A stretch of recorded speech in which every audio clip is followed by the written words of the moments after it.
Pembendaraan ragam rupa Indonesia memang tak ada habisnya untuk dipelajari.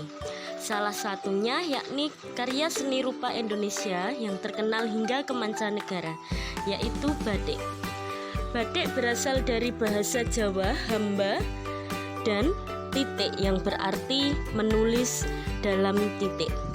Untuk menggali lebih dalam tentang informasi batik, kami sekarang telah bersama narasumber yang salah satu seorang pengrajin batik yang ada di Kota Tuban, yaitu pemilik toko Emi Batik Tuban. Assalamualaikum Mas, maaf kalau mengganggu waktunya. Saya di sini dengan teman-teman ingin melakukan observasi pembuatan batik. Oh iya. Masnya nama siapa? Nama saya Citra Doni Pamungkas, bisa dipanggil Doni. Sudah menjadi pengrajin batik berapa lama? Kalau pengrajin batik, kalau penerus saya baru tahun ini saya meneruskan dari ibu saya. Kalau usaha ini didirikan tanggal 10 Februari tahun 78. Sudah lama. Jadi saya sendiri tuh meneruskan baru Januari.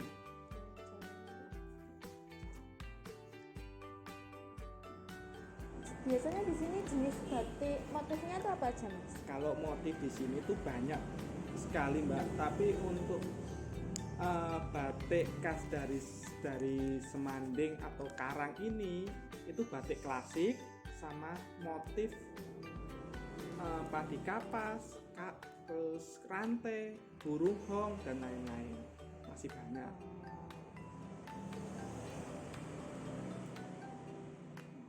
Kalau boleh tahu, biasanya satu batik itu biasanya diperlukan waktu berapa lama? Kalau pembuatan batik, misal batik untuk batik yang pewarnaan kimia itu dikerjakan untuk 1 minggu. Satu kain 2 meter kali 120 lebarnya. Kalau yang klasik satu kain proses pembuatannya 1 bulan. Contohnya ini.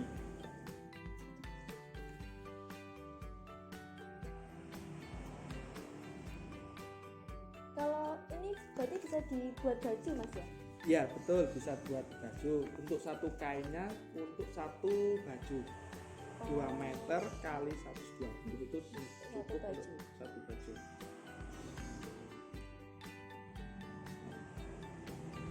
Kalau dulu mungkin ibunya punya ide dari mana kalau membuat batik? Dulu cerita dari ibu saya, ibunya ibu itu memang pengrajin batik, tapi tidak tahu mau dibuat apa. Akhirnya ibu kan dulunya penjahit, akhirnya dibuat baju. Terus turun temurun ibu yang melanjutkan batiknya. Terus akhirnya saya. Kalau distribusinya kita itu menjual, bukan menyetok ke toko lain. Nah, menjual kita lewat online, offline. Kalau online bisa di Shopee, di eBay. Kalau yang offline-nya sendiri.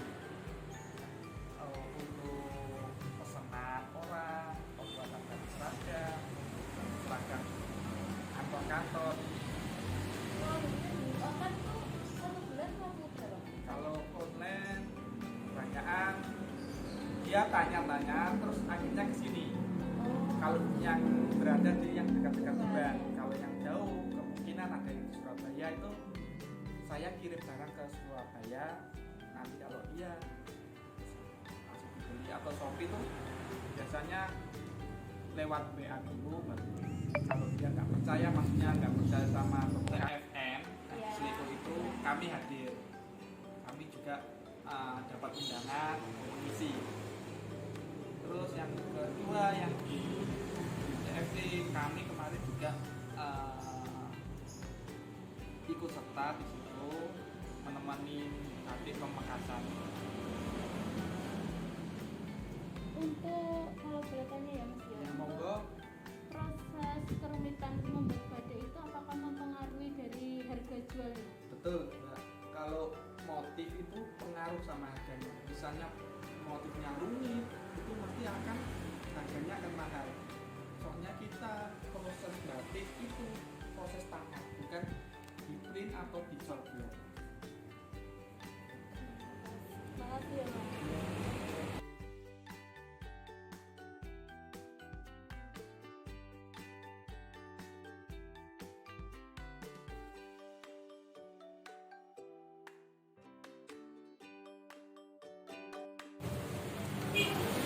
Oke teman-teman, sekarang kita lihat proses pembuatan batik.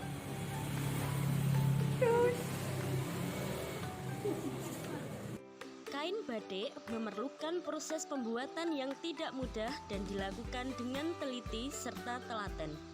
Berikut setiap tahap untuk menghasilkan kain batik yang indah dan bernilai jual.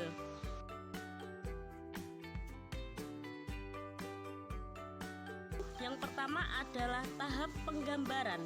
Tahap penggambaran ini dibagi dalam dua proses, yakni yang pertama proses nyungging, yaitu merupakan tahap pembuatan pola di atas kertas.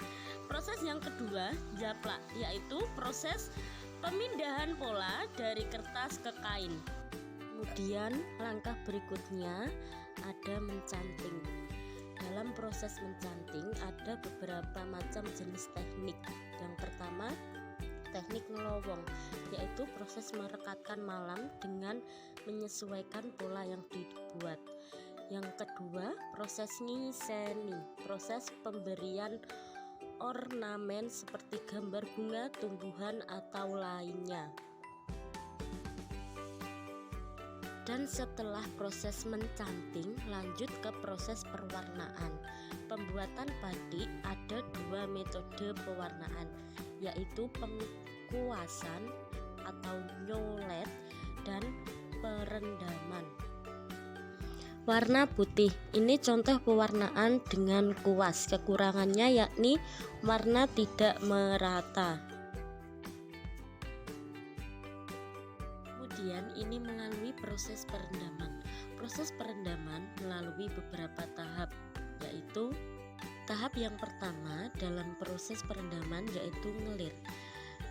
Ngelir adalah merendamkan kain dengan pewarna untuk menentukan warna dasar kain. Tahap yang kedua, mopok, menutup bagian yang telah diwarnai dengan malam atau lilin. Tahap terakhir dari proses pewarnaan adalah nembok. Tahap untuk menutup bagian latar belakang pola yang tidak diwarnai.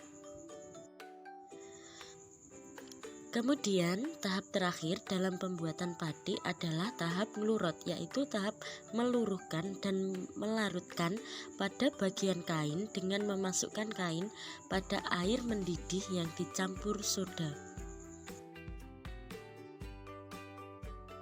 Celup di sini, di dalam sini.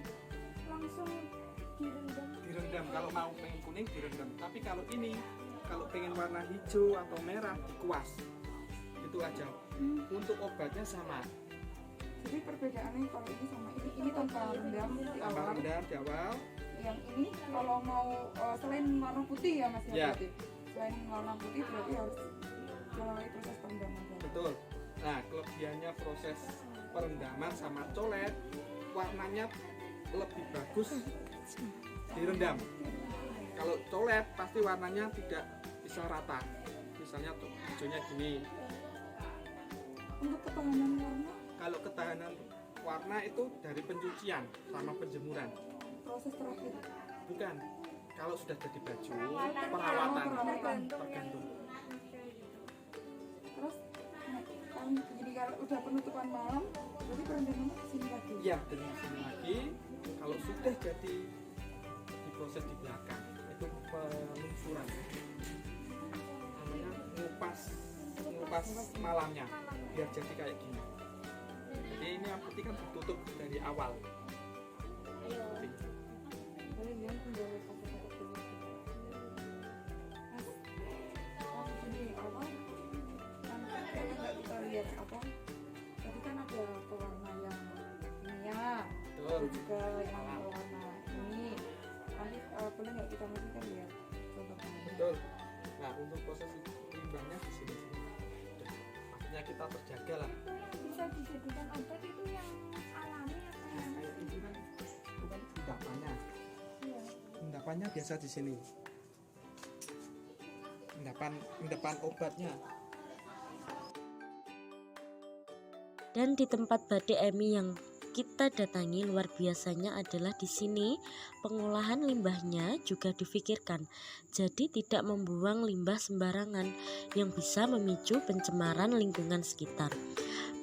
Batik Emi ini memiliki pembuangan limbah berbentuk sapi tank di bawah tanah yang setengahnya diisi pasir untuk peresapan.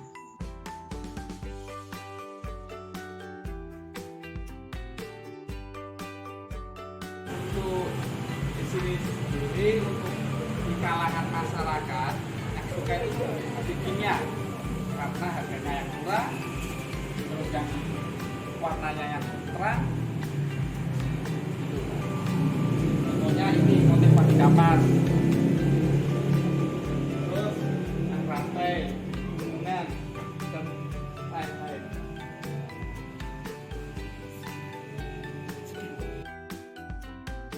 Ini biru ini pakai pewarnaan alam, Semuanya batik tulis.